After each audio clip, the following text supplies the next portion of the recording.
All right, guys, it's time for another episode of me reading your wedding horror stories.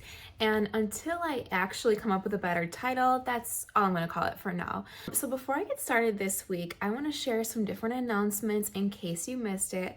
First one is kind of sad. There were some mixed reactions, but I did decide to end season 1, we'll call it, of Cher, Dion, and Murray wedding story. I called it Brother-in-Law's Girlfriend Makes Rude Comments About Engagement. So it ended up going on for 13 parts, and it was so much fun doing, but I kind of just thought we could tie it with like a loose bow maybe. So I will eventually be compiling it into one long video here on YouTube, just like I did with the Ferris and Sloan skit very shortly. So we'll call it season 1. And maybe there will be a season 2. I'm not making any promises yet, but we will see. Now, next announcement is, speaking of a season 2, I did just launch season 2 of Ferris and Sloan, our well-loved skit. Now, I'm really excited for things to come this season, but I do want to let you know about a couple of updates, again, in case you missed it. So first things first is some character name changes. It will always be Ferris and Sloan, but because of this story getting so big, and then I can't say too much, but I'm moving this story into another project.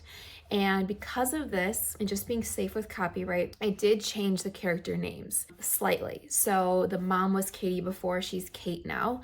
The dad was Ted before, no, I'm sorry, opposite. The dad was Ed before, and now he's Ted. We also had Jeannie, who's now Jenny. We had Cam or Cameron, who is now Cal or Callum. And you will see in the future why I had to do this, but I'm just kind of thinking ahead. Close enough, but I know slight change can kind of confuse people. In addition to that, I did change my shirt for it because myself and many others were sick of the beige shirt. We got to pop some color in there. The last addition to that, or update about the Ferris and Sloan story, is that last season, I didn't really show it, maybe I did, but I felt a lot of pressure to like get things out very quickly, which caused a lot of late nights, filming very long sessions. And so I want to take the pressure off a little bit and assure you that I'm going to try my best to do 2 episodes per week. Some might be a little bit more, some might be less, just how I'm feeling, but I'm going to commit to 2 as my goal, okay? And that just kind of takes the pressure off a little bit. When I have less pressure put on myself, and I'm not saying from people, it's just myself, I tend to do better because I'm like, okay, let's have more fun with it. So that's my goal, is to do about 2 episodes per week. I'm going to be putting little skits in between, like 1 to 2 minute skits, because I get so many stories. We've talked about this. Okay, that's all that. Another quick little thing I want to share with you guys. A lot of you have been asking about how I got into party planning, how I made this step into this, I don't know, content creation, I guess you can call it. And so I want to give you guys a little bit of background here today. And if you don't really care and you're just here for the drama, you can just skip ahead for like a minute or 2, depending on how long I talk for.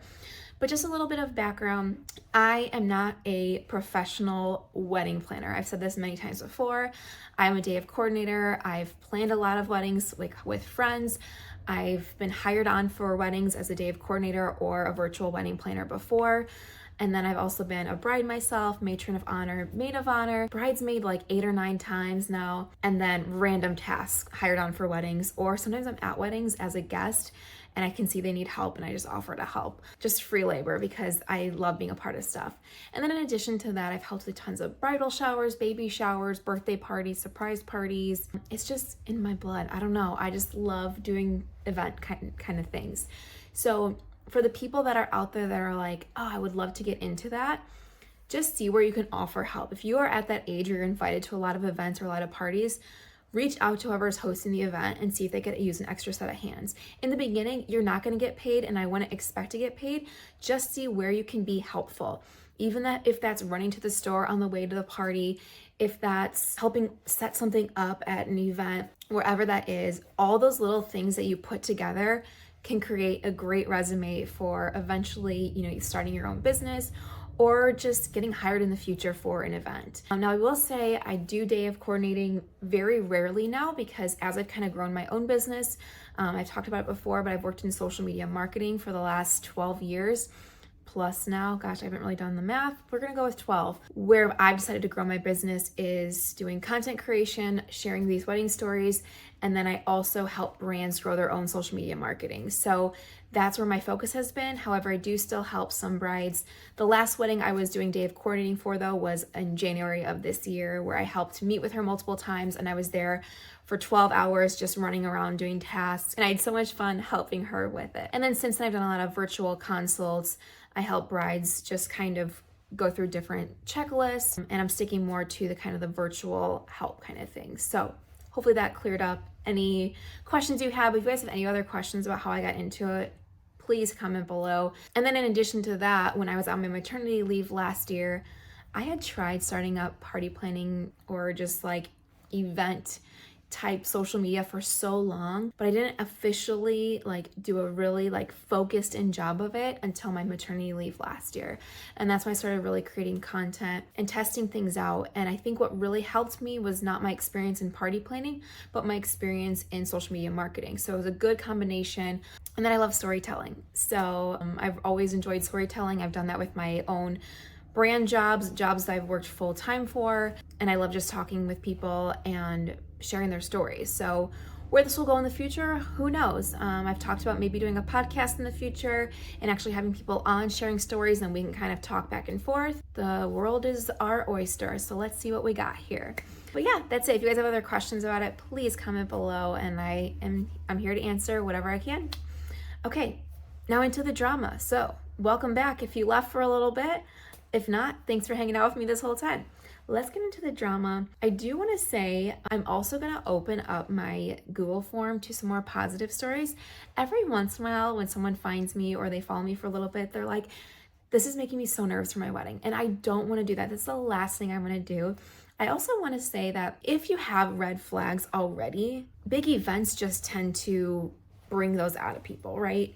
But in general, I would say 90% of the weddings and events I've been a part of, there has not been any drama. Like my own wedding, I can say this time and time again, I loved how it went. It was amazing. Like we have great family and friends that helped us. We kept it very, very moderate, small to moderate. I didn't go crazy with all this stuff, but we had so much fun. And I want to encourage brides out there that just because you hear these wedding drama stories does not mean it's going to automatically happen. I think it's good to share these though as a way to help create boundaries and to know where you can say yes, where you can say no, and that you ultimately can make it your and your groom's day. So that's all I want to do when I share these stories. However, I do want to open up my line and Google Forms to share more positive stories or share like where something started kind of rough and then ended up nicely. Sometimes I do read these stories and it ends like with a nice like pretty bow at the end. So I'm going to do my best to, sprinkle some more of these in. I know you guys love the drama though, so I'll just sprinkle them in from time to time just to kind of help encourage those brides that are maybe a little bit worried. I don't want to do that. One last thing before I get into the story. I know I keep saying I was going to get into the story, but one last thing is someone commented that we need more stories from the mother-in-laws talking about the bride or mother or maid of honor talking about the bride. And I know what you're actually saying is that you want Bridezilla stories. Believe it or not, the stories that I share have been shared by every single member of families before. I've had them shared from guests, I've had them shared from dads, grandparents, aunts, uncles, brides, grooms, everyone. But sometimes when I do the skit, I have to do it from a certain person's point of view to kind of share the story a little bit better. And I kind of just in general tend to get more stories from brides because brides tend to follow me, right? But I do skip them around and I do try to share more stories. So I purposely picked a story for today that was not about a mother-in-law. It is still from a bride though, but it's about a different kind of person. So we're going to read this one and let me know what you guys think. I did not read the whole story. I just read a little teaser about it. So let's see what we got. All right. Hello. I had a really great friend that was in my wedding party, but it turned completely about herself. When I got engaged, she tried to start planning her own engagement to her boyfriend at the engagement surprise party that was immediately after my proposal. What? Okay, that's crazy. When it came to wedding planning, she would try to tell me, you can't use blank because I want that in my wedding, but you can do whatever you want. I never noticed until after our friendship unraveled how bad it really was. I truly tried to move past it, but my man of honor tried to convince me it was unhealthy. First of all, I love that you had a man of honor. See guys, we don't have to follow tradition. We can mix things up. I love that. Even during my bachelorette party, she was talking about her boyfriend the entire time and how she was So surprised he let her go out. No, okay, not a good look. We'll get into that later. Then picked a fight with him over text, and through the night at the clubs and dinner, she was trying to get advice on it. The other girls were so sweet and tried to steer the conversation back to me. When we sent out invitations, we didn't have her boyfriend on our guest list, as we didn't allow plus ones if they were dating for less than 6 months at the time of the invitation. We planned our wedding in 4 months. Whoa, okay, so this is like a little timeline thing. So they weren't doing plus ones for guests that weren't dating someone less than 6 months. So they had only been dating, her friend has only been dating this guy for less than 6 months at the time of planning this wedding, but already planning the engagement. And this is not to knock anyone that gets engaged quickly or plans weddings quickly. It's just another thing on top of this to make you kind of go, that's interesting. She then called and explained how she was going to propose to her boyfriend for my wedding. Oh my gosh. So I'm just kind of taking context clues here. I'm thinking the propose is to ask her boyfriend to be her date to the wedding, which is very interesting to make a whole thing about it. Like just say like, do you want to come to the wedding with me? But she wanted to take him and recreate their first date at the end of the night, give him a date fruit, and hand it to him, asking him to be her date.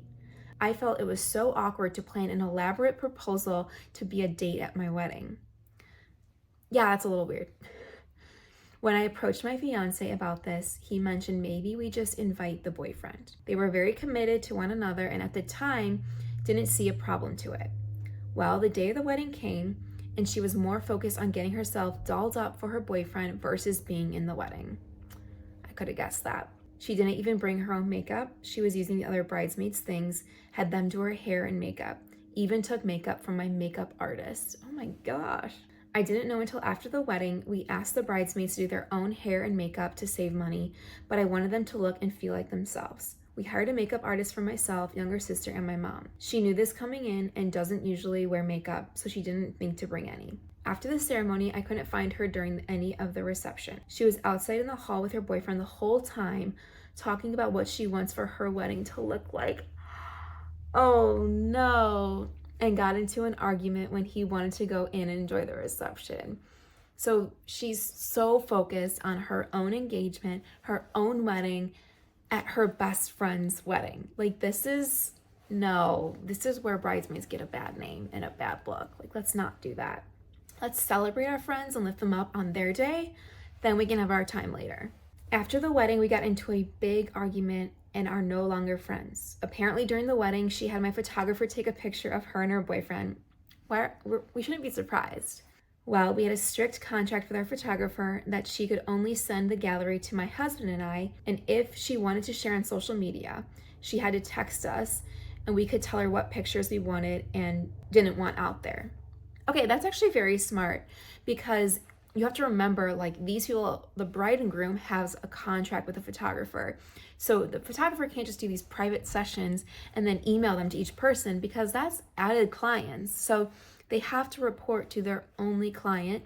So that's smart of them to be like, oh, we have to like approve the photo and know what's out there because one, she might not want to share anything on social media, or two, she might want to wait to share things on social media until maybe like family and friends that couldn't be there, or, you know, after their honeymoon, or, you know, there's just certain reasons why people want to wait or not share at all. Oh, here we go. This is the reason why. We are very private people due to past family trauma and wanted to also protect the kids that came to our wedding. Ding, ding, ding. I love that. As someone that does not share her own daughter on social media at all, I applaud this couple because I think it's so respectful to not just post photos with other people's children. You don't know what their own, take is on sharing kids or if they want their kids out there on social media. So the fact that she did this, I think, is very respectable. Well, that bridesmaid went to my photographer and convinced her to release every picture she took of them to her.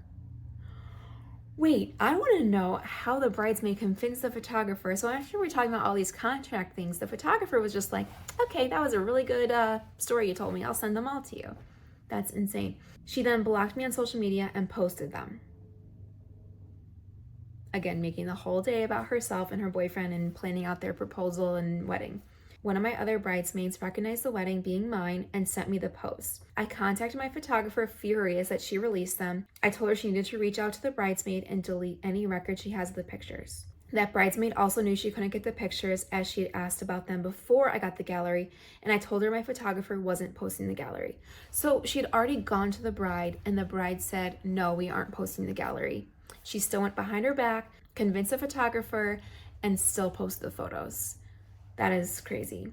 I mean, I don't know, it can go both ways. Like, you might just be like, okay, here's your photos, but I get the principle behind it because she has every reason to keep those photos. She paid the photographer, and the bridesmaid was already being kind of red flaggy. I don't know if that's a term. And the bridesmaid was already being kind of sketchy, the things she was doing, and wasn't being a very good friend during the whole wedding planning process, the actual wedding, and so much more. So I get why she didn't want to do that. Now I look back and notice how selfish she was during the happiest time of my life. I know that was a lot, and I'm not even sure you'll use the story, so please feel free to ask any questions or change any parts if you need to.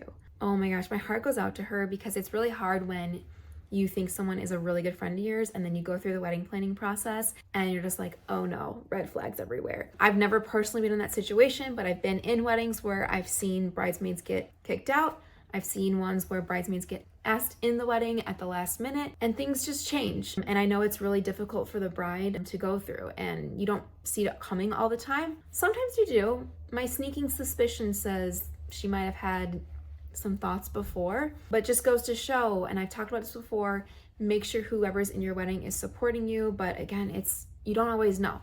So my heart goes out to this bride, but also when true colors come out, we just say, okay, thank you for showing me your true colors. And you can just leave it at that. Yeah. Well, thank you for sharing your story with us. Again, if you guys want to share your stories, good or bad, lots of drama, some drama, whatever it is, go ahead and send it to me at the link below, my Google form, and maybe I'll share your story. I like to share all kinds, no matter if you are a bride, groom, grandparent, aunt, uncle, cousin, guest, a wedding planner yourself, a photographer. I get vendors all the time commenting like, oh my gosh, this happened at a wedding I was at. So I know you guys have lots of stories out there. Anyways, thanks for hanging out with me today. I'll have a new video up for you guys next week. And check out all the links below, as those are the ones that I kind of talked about earlier. All right, bye guys.